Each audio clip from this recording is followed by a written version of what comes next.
Well, new home construction is certainly big business in the state of Florida. According to a study by Realtor.com, Florida ranks among the top states in the nation for the highest volume of new builds. But just because a home is new doesn't mean it won't have problems. Home sales have dropped. Prices, not so much. Prices on homes, the majority of homes, have been stubbornly resilient.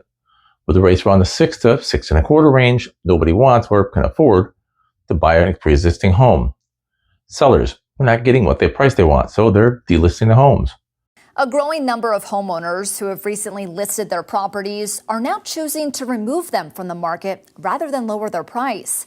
The trend, it's known as delisting, and it's surged by nearly 50% according to Realtor.com. Fewer homes on the market means less inventory. Prices do not fall with less inventory. The homes that are selling, at least here in Florida, are new construction homes. New developments, whole communities are under construction in several areas around Tampa. You've got, for instance, Angeline and Two Rivers just north of the Bay Area. North River Ranch, south of Tampa, and Lakewood Ranch is an ongoing project. They are cities under development. Homes are being constructed in mass, and they're selling. Locals are moving up. We still have people moving to the Tampa Bay area from all over the country and internationally. I want to take a minute to introduce myself. If you've never been here before, my name is Michael Lavoie. I'm a realtor in the Bay Area with Dalton Ray Realty. We are the new home specialist for Tampa. We've helped hundreds of people find homes all over the Tampa area and would love to help you. New construction or pre-existing, we can go either way. Give me a call or give me a text, 813-864-6370. And if you haven't already done so, please click that subscribe button down below and hit the like button as well. Thanks. And let's face it, Lennar, D.R. Horton are not in the business of holding on to inventory. They want to build and sell. Builders putting up homes as fast as they can, and they're selling. Site managers are pressing subs to build quicker. Subs are pushing the trades to get the job done and get to the next house. All that pushing can and does lead to problems.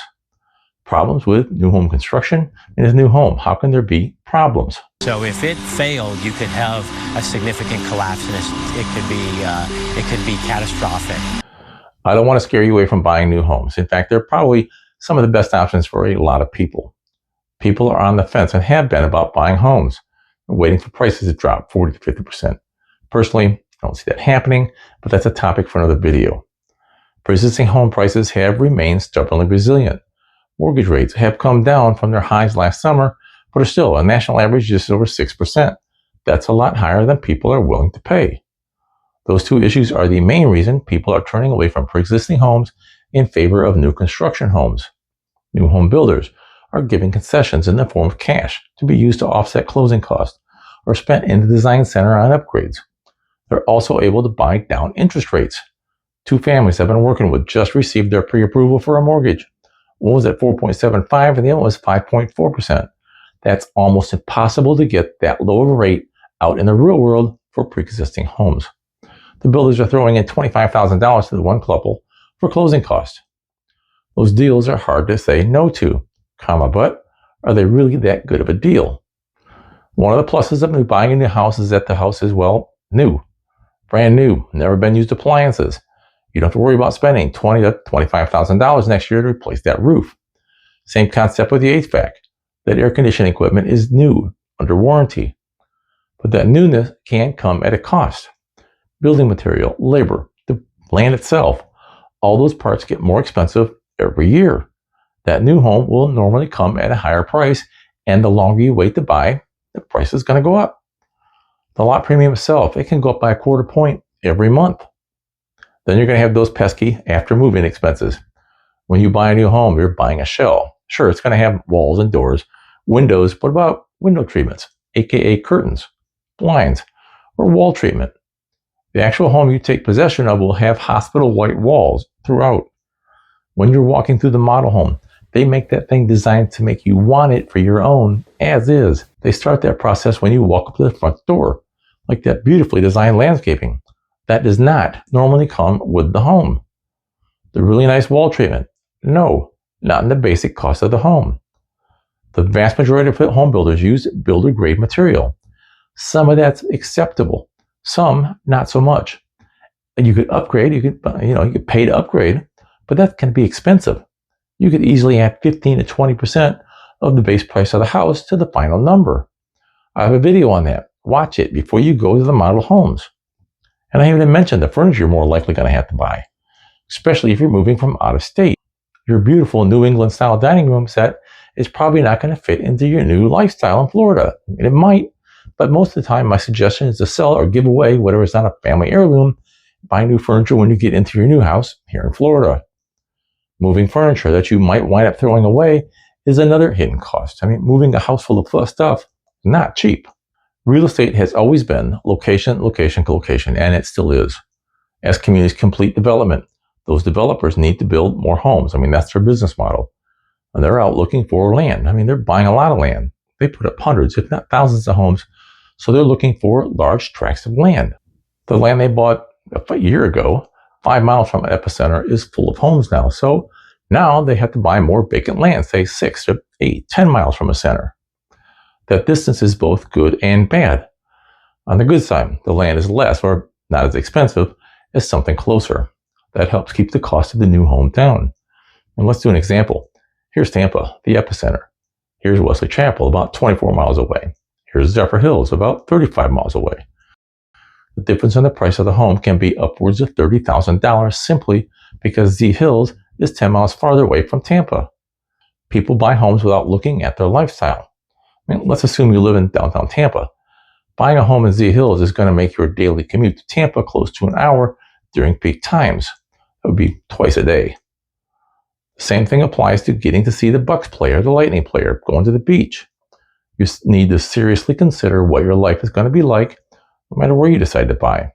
Closer to Tampa is going to increase the cost of buying a house, but it will cut down the time you're in your car. That choice can only be made by you. If you want to get the most up-to-date information on new homes, where they're being built, by whom, and how much, scan this QR code. The information is updated every day by the builders themselves. You can't get much more current information than that. Reach out to me if you have any questions. Another good thing to moving something like Zephyrhills, for instance. Everything is new. New schools, new shopping centers, new restaurants, new breweries. And by the way, I'm picking on Zephyrhills because I was out there yesterday with a couple who bought a home. This just happens to be top of mind. Okay, so everything is new. What's wrong with that? Probably nothing. However, the schools are not going to be rated for a couple of years, more than likely well after you move in. The shopping centers are just now getting started. They're not going to have stores for a couple of years. The infrastructure, roads particularly, are woefully inadequate.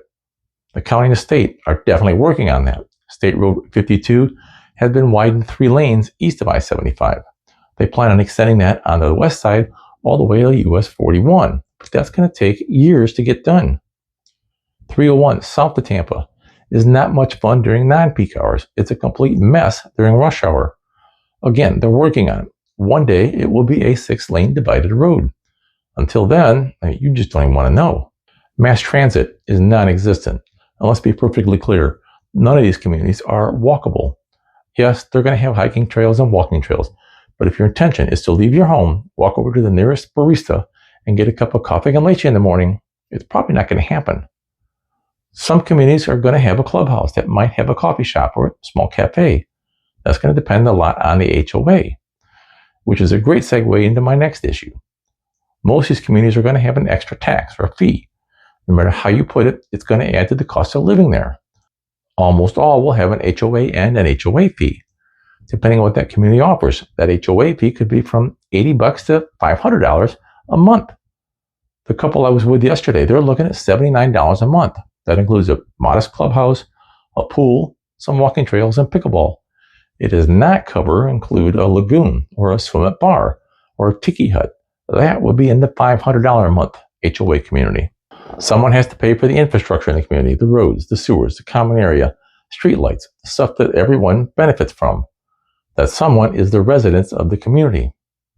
That amount is paid as part of the annual county tax bill. Almost every state has one in some form or another. In California, I believe they call it a Melrose tax. In Florida, it's called a CDD, the acronym for Community Development District. A CDD has 2 parts. One part is a bond. It's normally 20 to 30 years.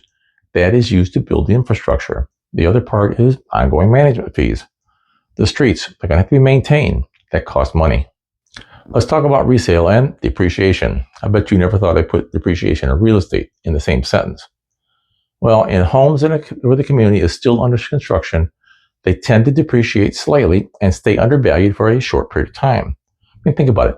You buy a home in, I don't care, Two Rivers, and pay $450,000 with $30,000 in cash incentives and a 5% interest rate on the mortgage. 9 months later, for whatever reason, you have to move. Well, unless you bought the last house in the neighborhood, that same model is still being sold by the builder for $450,000 minus incentives and at a reduced interest rate with favorable underwriting, just like they did for you. That means you're going to have to price your home around $400,000 to compete for that same buyer.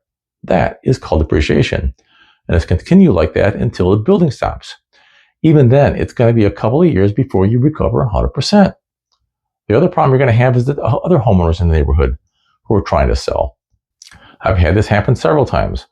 A homeowner just recently who happened to be military got transferred. They tried renting for a year or so and finally realized that being a long-distance landlord is like maintaining a long-distance romance. Great for the first month, maybe two. But when the tenants stop paying rent, you're going to have problems. Anyhow, they decided they had enough of that and they asked me to sell and get rid of their house. I got rid of it. The home was in a Lennar community. Lennar was still building and there were 6 other homes, pretty much the same model, for sale in the community. These people barely broke even with the mortgage. They lost everything they had in equity. Buying a home has always been a long-term proposition. You're not day trading penny stocks. Buying a new construction home has even a longer time frame. Plan on being there 9 or 10 years. I know things are going to come up, you're going to have to deal with them, but start to plan with 9 or 10 years in mind. If you're military and you know you're going to get PCS in a couple years, don't buy. This is not 2021. Okay, so you've fallen in love with a model home. You've calculated you can add X number of dollars to your buying budget for upgrades you really need. Some you might even, with those upgrades you might even want. And yes, there's a difference between need and want. You sign in the dotted line, and actually that's plural, dotted lines, and buy the home. That's great. You went in without representation and are trusting that the salesperson is looking out for you. House. This is what I saw. I could not believe it. Look at this. Wow. I was like, oh, we got a date today. That ain't right. That the super who manages your home build is on site keeping track of the subs. I'm sure the county inspector shows up once or twice during the build. Just a minute. Did you know builders are able to hire their own inspectors to inspect and approve your build? My point is, you should be hiring your own inspector. Yes, it's going to cost you $400 or $500, but it can save you in the long run. There are times in the building process that getting an inspector out there would be nice. I like to, when they pour the footing. I mean, it's not necessary, but it's nice. For sure, before the wallboard goes up. Once that wallboard is in place, the plumbing, electrical, and several other things are hidden forever, or till you have to get something repaired 5 years down the road. New construction. Welcome to your new home. Haven't even made it in the house yet. Got to seal up some nails. Most builders, I mean the ones that I deal with, do build homes up to code and make a fine home. However, subs are working on 4 or 5 homes at a time, especially at places like D.R. Horton or KB Homes, those level 1 builders. They're putting up thousands of homes a day. Subs sometimes take shortcuts, make mistakes. An extra set of eyes vis-a-vis your inspector could very well save you headaches down the road and money. You mean something like this? All right, we're on a brand new house here. These homeowners just took possession of this house. And I'm going to show you some framing that needs to be fixed here. This should have been picked up by the city building inspector, but it wasn't, and we're catching it today. So what we have here is we have this LVL beam. This is picking up the floor above. And look at it, you can see it's already settled. Won't even show up until it collapses, and then it's a pile of rubble laying there, and placing blame is going to be difficult. While we're there, let's cover that warranty. Most builders, probably all builders, provide warranty on their home. In Florida, all homes built after July 1st, 2025 have to have a warranty for 1 year. It covers defects in material and equipment. It also covers workmanship. Good luck filing that claim. It does not cover appliances, including the HVAC, normal wear and tear, acts of gods like hurricanes, or expected settling. And yes, there's expected settling. Normally there is a 10 to 15-year warranty on the structure. The issue is filing claim and expecting that builder to repair the problem. Again, your privately hired inspector could save you problems in the future. The last issue I'd be thinking about is delays and timeliness. Between weather, labor shortages, supply chain problems, and a flat too busy to get it done, home construction can be delayed. Building a home involves a lot of people, a lot of parts. Both can be in short supply. It's not as bad as it was during the COVID thing, but supply chain issues do pop up. The weather is another major issue in Florida, particularly in the summer months. It rains almost every afternoon, hard rain and lightning. For some reason, subcontractors won't work outside on a house when there's lightning in the air. And then there's the occasional hurricane. Not as, daily occurrence, but it could be an issue. Most builders put in their sales contract a time frame. And if you can believe it, the wording is more favorable to them than to you. The normal amount of time written is in 2 years. They get 2 years to build your home before you can say, enough is enough. I want my deposit back. You could always walk before that, but you'd be fighting for your earnest money deposit back, and you would probably lose that fight. Keep in mind, the normal earnest money the builder requires to sign a contract is 10% of the purchase price. On a $500,000 home, that comes to about $50,000. Pretty good chunk of money, and you're probably going to be stuck. These delays are really going to be an issue if you're trying to figure out when to sell your current house. There will be a gap, you can bet on it. Getting a dual transaction done on a pre-existing home happens all the time. Both houses are built and ready to move into. If you sell your current home and schedule that closing for the proposed closing on the new date for the new home, it may happen or it may not happen. You're either renting a home until the construction is complete or living on the street. If you're renting right now, don't laugh. Take a look what that rental rate goes to if you're forced to go month to month because of building delays. The other cost you're looking at is storage fees for all your household stuff. I had one family moving from one part of Tampa to the other, not even out of state, in 2023. They bought a home in Bexley, signed for the home in November, with a projected closing date of the following June 2024. So they sold their home in May of 2024, planning on spending a month or so with the wife's mother. They finally got to move in their new house in January 2025.